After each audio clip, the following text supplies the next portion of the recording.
Deus é amor sempre. O apóstolo João, em sua carta, 1 João 4,7, nos diz: Amados, amemo-nos uns aos outros, porque o amor procede de Deus, e todo aquele que ama é nascido de Deus e conhece a Deus.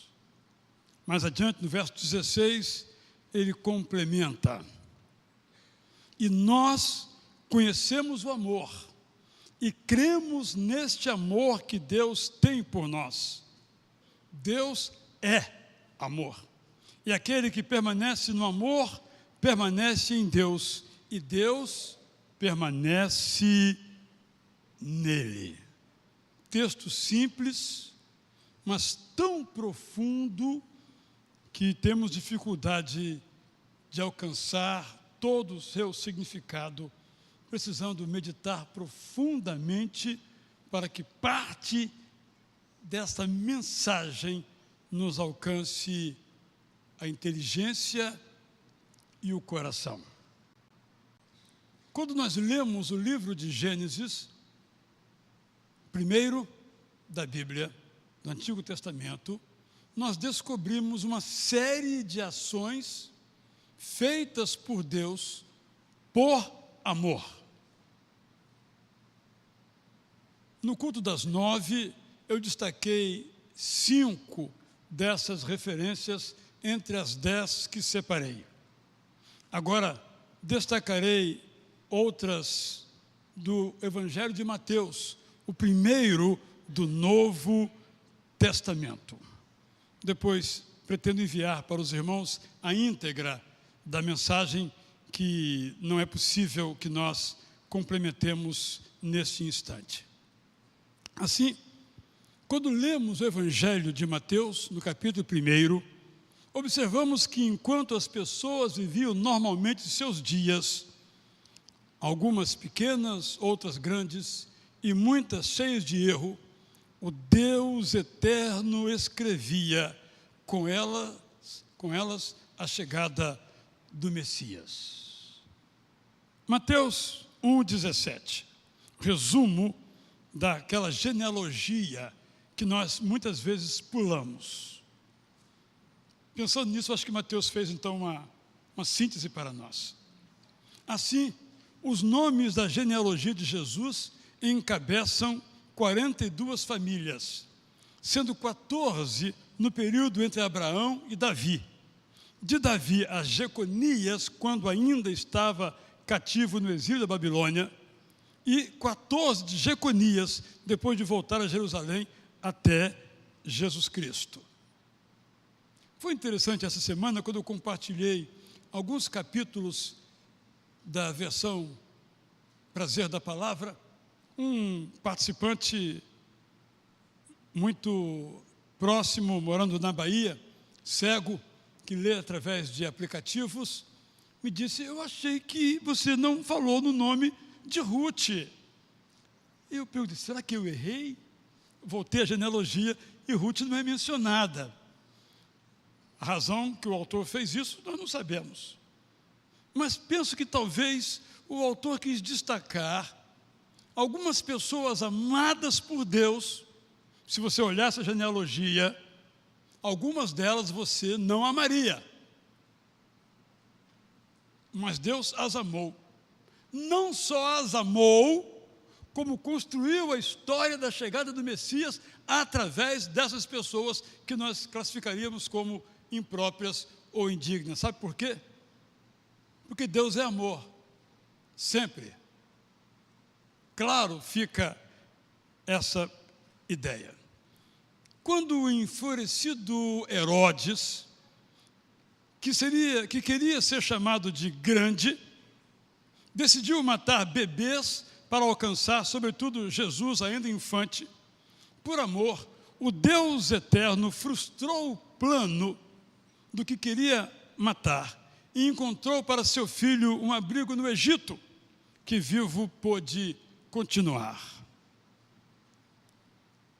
O texto bíblico diz que Mateus 2, 13 a 15. Depois que os estudiosos foram embora, José teve um segundo sonho. Nesse sonho, o anjo de Deus eterno lhe deu a seguinte orientação: José, preste atenção ao que você precisa fazer. Pegue o menino e, junto com Maria, fuja para o Egito. Chegando lá, fique até receber uma nova ordem. Desse modo, você livrará o menino, porque Herodes o Grande planeja matá-lo. José esperou a noite chegar e levou sua família dali, indo em direção ao Egito. Eles ficaram no Egito até serem informados que Herodes o Grande tinha morrido. Quando isso aconteceu, ficou claro que tinha se cumprido a promessa que o Deus eterno anunciara por meio do profeta Oséias, 8 séculos antes. Meu filho foi para o Egito, mas eu o trouxe de volta. Sabe por quê? Por amor. Jesus preservou a família de Jesus por amor àquela família e por amor a nós. Ele tomou uma providência que preservasse aquela família, muito belamente chamada pelos católicos de Sagrada Família, muito corretamente. E preservando-a, preservou o Messias, que nós recebemos como nosso Senhor, nosso Redentor e nosso Salvador. Deus só age por amor. Não há outro sentimento, não há outro gesto, não há outra atitude naquilo que Deus faz que não seja motivado tão somente e intensamente por amor. Para o Evangelho ser proclamado, o Deus eterno chamou pescadores, que se tornaram auxiliares de Jesus, embora como nós fossem pecadores, e com eles formou uma comunidade para abençoar a humanidade. Por amor, Jesus os fez felizes para compartilharem conosco a felicidade. Em Mateus 4, 18 a 22, nós temos o relato da chamada de alguns desses auxiliares de Jesus. Na praia do Mar da Galileia, Jesus se encontrou com Simão, que depois seria conhecido como Pedro, e com André. Os dois eram irmãos. Naquele momento, eles estavam preparando suas redes para lançá-las ao mar, já que eram pescadores. Jesus lhes chamou: venham comigo. Se vierem, vocês passarão a transformar as vidas das pessoas. Não serão apenas pescadores. Imediatamente os dois largaram as redes e foram com Jesus. Caminhando um pouco mais na praia, Jesus se encontrou com dois outros irmãos. Eram Tiago e João, filhos de Zebedeu. Eles estavam no barco consertando as redes. Da mesma forma, Jesus chamou os dois. Eles também imediatamente deixaram o barco com Zebedeu e saíram com Jesus. Por amor, Jesus formou uma comunidade de homens tão falhos e tão perfeitos como nós, os auxiliares de Jesus. Alguém com muita habilidade fez uma espécie de brincadeira, colocando no LinkedIn, eu estou aqui incrementando a história, o currículo dos auxiliares de Jesus. Com a seguinte pergunta: quem os contrataria? Porque nenhuma empresa, nenhum RH, nenhum departamento pessoal contrataria esses discípulos. Pode olhar cada um deles. Pedro, detonar a empresa com seu temperamento, por exemplo, só para citar um dos muitos. Depois Paulo, muitas virtudes, mas numa empresa ele era um pouco autoritário, segundo esse diagnóstico do departamento pessoal. Somos nós, gente. Os apóstolos somos nós. São nossas imagens, nossos retratos, nossos espelhos. Mas Jesus, por amor, os convocou. E com eles fez a maravilha do cristianismo da Igreja de Jesus Cristo. fico pensando, como é que Deus pode usar uma pessoa como eu? Não vou dizer os meus defeitos, que vocês já sabem. Mas estou certo que por amor a mim e aos que eu posso abençoar, Ele me usa. Isso se aplica a você também. Não queira ser perfeito para Deus usar você, porque nunca usará, porque perfeito você nunca será. Não há essa possibilidade. Mas Deus, por amor, transforma pecadores como os pescadores em auxiliares de Jesus. O mesmo conosco ainda faz. Por amor, o Deus eterno, por meio de Jesus, descreveu o que é a felicidade, que é para os sem proteção, para os que choram diante da desigualdade, para os que intensamente se envolvem na tarefa da pacificação, capacitando-os a enfrentar a dureza da perseguição. Lemos então as chamadas felicitações ou bem-aventuranças de Mateus 5, 1 a 12. Centenas de pessoas vinham procurar por Jesus. Olhando para elas, Jesus subiu a um morro e ali se assentou. Depois que as pessoas se aproximaram, Jesus se pôs a ensiná-los. Jesus disse: felizes são os que dependem de Deus, porque o céu lhes está garantido. Felizes são os que agora choram, porque receberão o conforto que precisam. Felizes são os que lutam, mas não lançam mão da violência, porque receberão o que buscam. Felizes são os que passam fome e sofrem injustiças, porque terão as suas necessidades atendidas. Felizes são os que agem com compaixão para com os outros, porque assim serão tratados. Felizes são os que preservam puros os seus corações, porque encontrarão alegria plena no Deus eterno. Felizes são os que promovem a paz, porque serão reconhecidos como filhos amados de Deus. Felizes são os que enfrentam perseguições por amarem a justiça, porque o céu lhes está garantido. Felizes são os que, por me amarem, estão sendo insultados, perseguidos e caluniados. Alegrem-se grandemente, porque receberão uma grande recompensa no céu. No passado, os profetas de Deus sempre foram perseguidos. Por amor, Jesus nos ensina hoje o que é a verdadeira felicidade. Por amor, o Deus eterno, pelas mãos de Jesus, um rejeitado curou. Ele tinha uma doença na pele que lhe trazia pública rejeição. Mas Jesus, nas suas feridas, tocou, demonstrando que era mesmo manso e humilde de coração. A história está em Mateus 8, 1 a 4. Tendo pregado o seu sermão no morro, Jesus desceu dali. Muitas pessoas o acompanharam.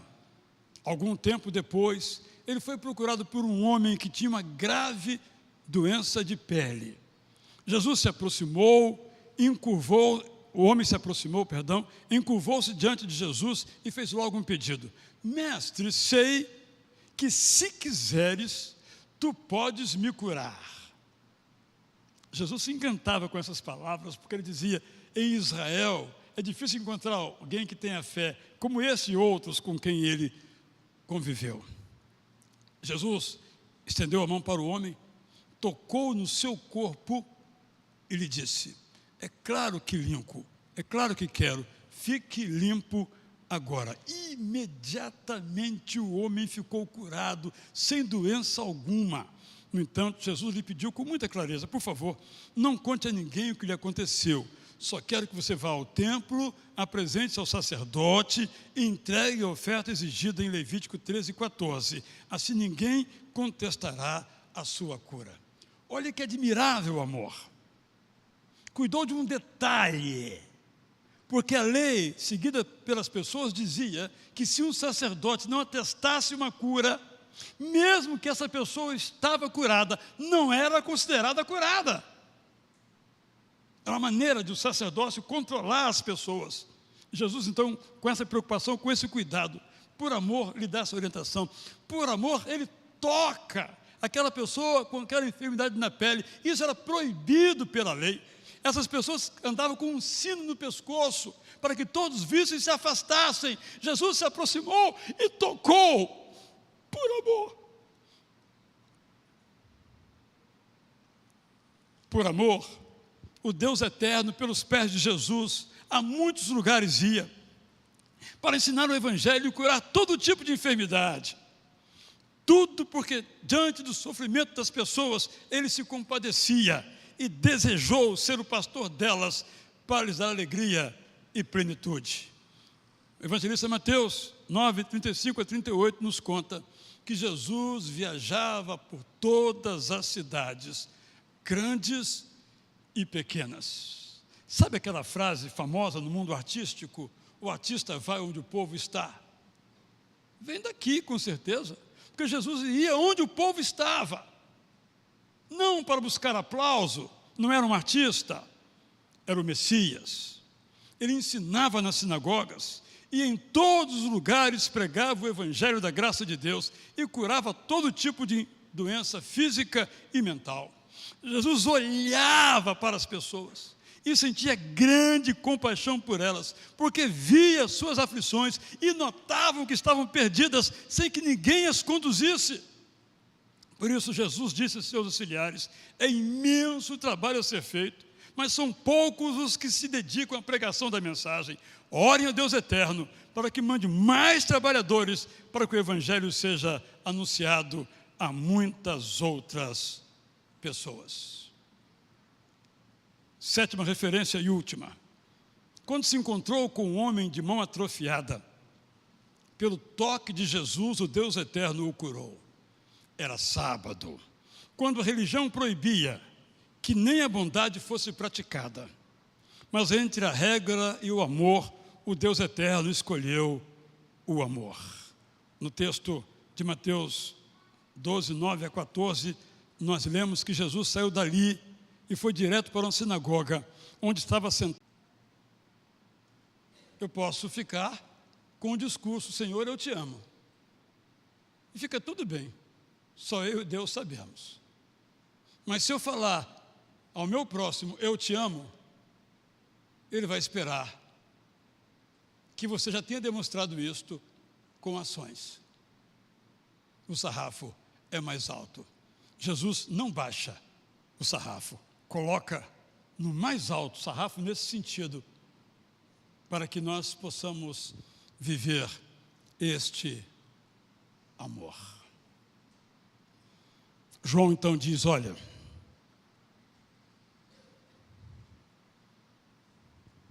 amemo-nos uns aos outros, porque o amor procede de Deus. E todo aquele que ama é nascido de Deus e conhece a Deus. É muito profundo, como eu disse.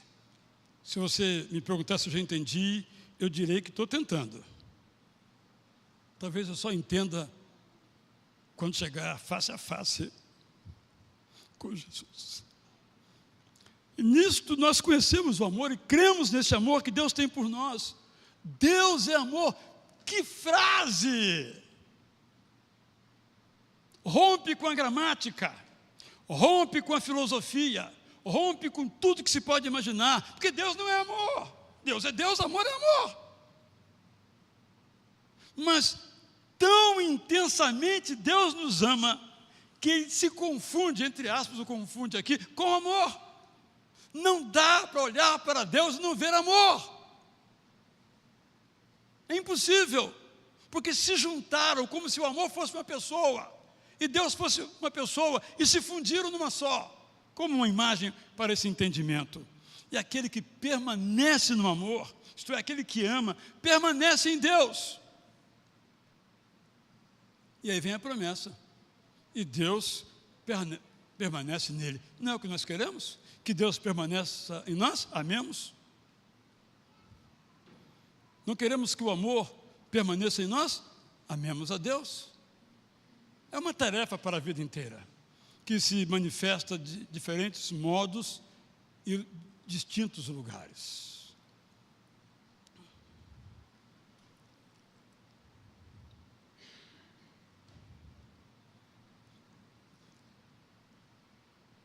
as notícias que nós temos visto no Brasil, fora do Brasil, toda uma família, 10 pessoas assassinadas por causa de dinheiro que imaginavam que iriam ganhar. Lá em Brasília, a repetição daquela cena de policiais, no caso negros, matarem um indivíduo negro a socos e pontapés. Parece que, desculpe o pessimismo, o ódio tomou conta dos corações humanos e não há um buraquinho sequer, um quartinho mínimo que seja para o amor.